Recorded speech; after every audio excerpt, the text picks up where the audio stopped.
Welcome. We're continuing the journey of catalyst integration, which is such an important piece in the puzzle of becoming, right? Because without this tool, we cannot actually go further, because we're always going to have this part of us who's going to sabotage our becoming, our progress, if you want, our expansion. So we saw last time, we discussed a little bit the theory behind it. I hope you remember the doll, right? Like the subtle bodies and how we are this multidimensional being.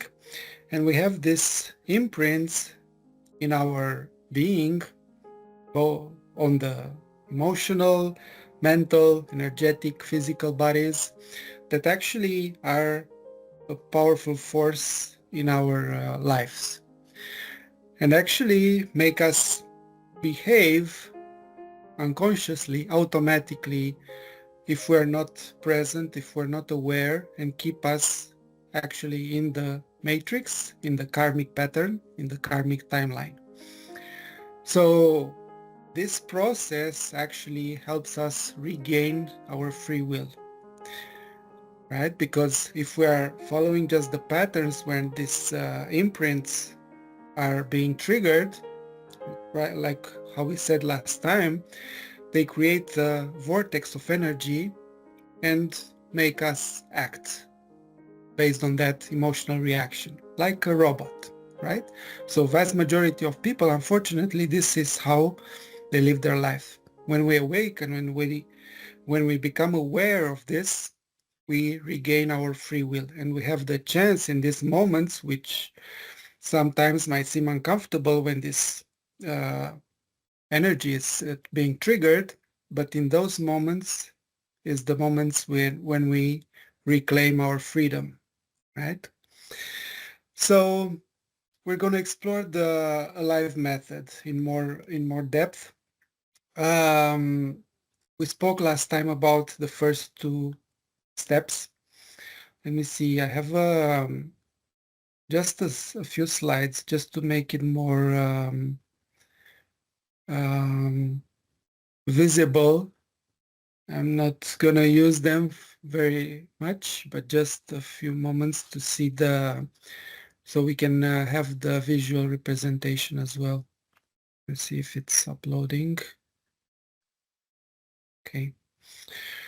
So 5 steps, right?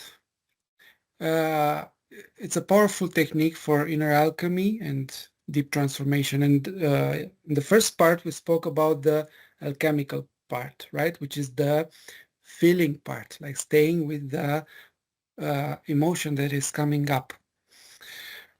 So now we're going to go much deeper and go to the beliefs. Probably you heard about change belief, rewire, and so on, the subconscious, but it's usually it's at a superficial level. We're going to go to the root, and this is why it's so important, because the beliefs are not just, let's say, a thought or something. They have very much power on us. They are actually a morphic field. So what is a morphic field? It's a, a field of energy which captures our attention, part of our consciousness. For example, I'm not good enough. It's a belief, and that is associated with the morphic field. The mistake that most people make is that we try to change the belief. You heard that right before?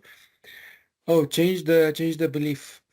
Well, we cannot, because that belief actually is part of a morphic field which has countless number of people thinking that belief, and it's like trying to change a mountain or whatever, right? So if we want to fight with the belief, it's not good, I want to change it, we're actually giving it more power, right?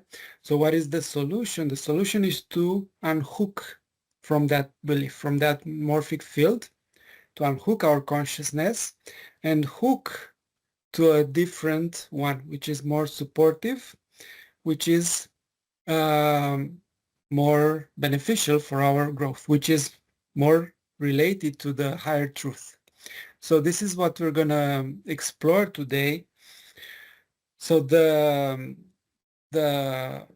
next three steps from the alive method, I introspect and identify, right? We want to identify what is the limiting belief that actually triggered that reaction. Then we're gonna see what is the uh, truth and what is the opposite or the higher perspective belief. And then we're gonna validate that new belief through aligned action. We're going to explain. We're going to take an example as well. And then the final step is to evaluate and reflect. How do I feel after doing all this process? And if I feel more peace, more alive, right, then it's the sign that it worked, right? So um, let's take a few examples, or let's just explore a little bit the introspect and identify. This is the core part of the method, right? So first we do the first two steps, either way, awareness and acceptance, right? We feel the belief, we stay with it, then uh, we open ourselves and connect with our higher self, and we bring love to that emotion and compassion from the higher self. And the more we stay with it without trying to fix it, without trying to uh, make it go away, right? Even if it's uncomfortable, there will come a point when this process, this energy gets processed through our bodies and it's ready to be released. And we said a simple formula. I see you, thank you, I release you, right? But that's the key, because when we function from our human, right, we want that energy to go away. We don't want to feel it. We reject it. So it's not going to work. The key is actually two things. One is, as I said, not to bypass the process in the sense that have an agenda with it. I do this so that it will go. I will alchemize it to find the solution. And the second thing where most of the people get it wrong, when we are actually wanting to feel it, we say, yes, I'm feeling it, but we're still staying from the mind and we're trying to feel it from the mind. And actually, when we do that, we still judge it. But what works actually, it's dropping into the heart, dropping into the body, and not letting the mind, because if we analyze it with the mind, we're still going to do a ping pong in our mind. This is good, this is bad, trying to solve it. So it's a completely let go of the mind, coming back to the heart, to the body, and just staying with it, opening the heart, expanding our consciousness to the higher self, and let the process happen naturally on its own, right?